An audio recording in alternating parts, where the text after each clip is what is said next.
Assalamualaikum warahmatullahi wabarakatuh. My name is Aditya Permana. I'm from English Department 3B1 night class. Now I'm going to be talking about Katy Perry's speech. The title is People Can Change. Can we start, shall we? Thank you guys. A little backstory.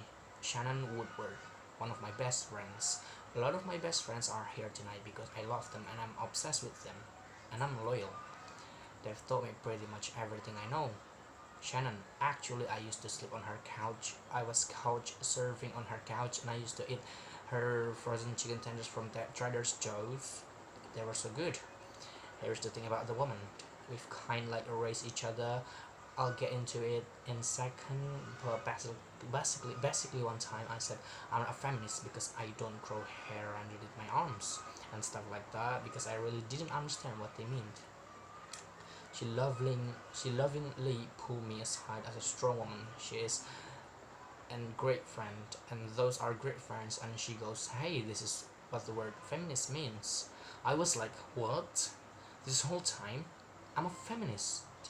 I love her so much, and I love my all my friends that teach me everything that I've learned today. So thank you so much for this incredible humbling word. I got to say there is no other community that has done more to shape who am I today. There is no other community that I believe in more than you. This community here tonight that achieve more progress toward a more perfect union in short amount of this time as any group in our history. I stand with you, and I know that we stand together against discrimination, whether it be in the LGBTQ community or our Latino brothers and sisters or the million of Muslims in this country. I'm just a singer-songwriter. Honestly, I speak my truth and I paint my fantasy into this little bite-sized pop songs. For instance, I kissed the girl I like it, and in the truth be told, I did more than that. And how was I going to reconcile that was with a gospel singing girl raised in a youth group that we were pro convention camps? What did I know is that I was curious that even that I know sexuality wasn't as black and white as this dress. Honestly, I haven't always gotten it right, but in 2008, when that song came out, I knew that I started a conversation that a lot of the world seems curious enough to sing along to. Let's take a trip down memory lane for 1 second. My first words were Mama and Dada, God and Satan. Right and wrong were told to me on felt boards, and of course through the grammar Jen Crouch crying demons Ginger every night that faster than TV and television screen. Make some noise if you know who I am talking about. When I was growing up, homosexuality was synonymous with the word abomination and hell, a place of gnashing of teeth, continuing burning and of skin, and probably my parents' ultimate guest list is a barbecue. No way, no way. I wanted to purely cakes and unlimited of royal toppings. Most of my unconscious adolescence, I prayed away at my cheese camps, but then in middle of it all, in a twist of events, I found a gift, and my gift introduced me to people outside my bubble, and bubble started to burst. These people were nothing like who I had been taught to fear. They were the most free, strong, kind, and inclusive people I have ever met. They stimulate my mind and they fill my heart with joy and they freaking dance all while doing it. These people are actually magic, and they are magic because they are living their truth. Oh my goodness, what a revelation. And not the last chapter of the Bible. Suffice to say, it's been a long road for me, and I'm sure a long road for many of you out there. I know it doesn't always feel safe to live out who you are, but here's the thing though. I I would have not chosen a different road. Priceless lesson have been learned. The path of discovery has been made, has tasted me and forever changed me. You don't get to choose your family, but you can choose your tribe. Many of the people I might trust and work with belong with to the LGBTQ community. Without them, at behalf of the person I'm today, my life is rich in every capacity because of them. They are trust allies that provide a safe space to fall, not to know it, not to know it all, and to make mistakes. These are the people I hold dear.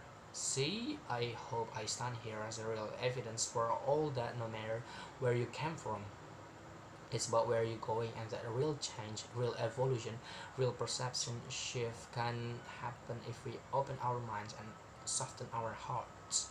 People can change, believe me, it will happen. It's just to say the whip crypty spring poppy like fluffy fonts, and then by the way of animal totem singing girl who was basically some was naturalist in a stance and just thought more hugs could save the world. No way. No longer can I sit in silence. I have to start for what I know is true, and that is equality and justice for all. Period. That's why the HRC is so important, and I'm so grateful for them of being a front line every day, from civil union legislation to repealing Don't Ask, Don't Tell, to getting rid of DOMA at the Supreme Court, which paved the way for marriage equality across the country, and continuing to fight for trans equality amongst all things. I don't have to tell you that we have a lot of more to do. We have to create a safe space for us to ask questions of ourselves and others, to keep the conventions going, because the loudest voice in my room is on your TV's head isn't always right, but the little voice inside you pushing you to discover who you are is a trust friend. None of us have the answers, or all of them at least, but it's time to live with empathy and grace and compassion now more than ever, to find the unity we need now. I'll never chase to be champion, an ally, a spotlight, a loving voice for all LGBTQ identified people. Whether your sexuality, your gender, your preferred pronouns blossoms to be, we all know it ain't so black and white, and it continue champions to the people that believe the champions for me.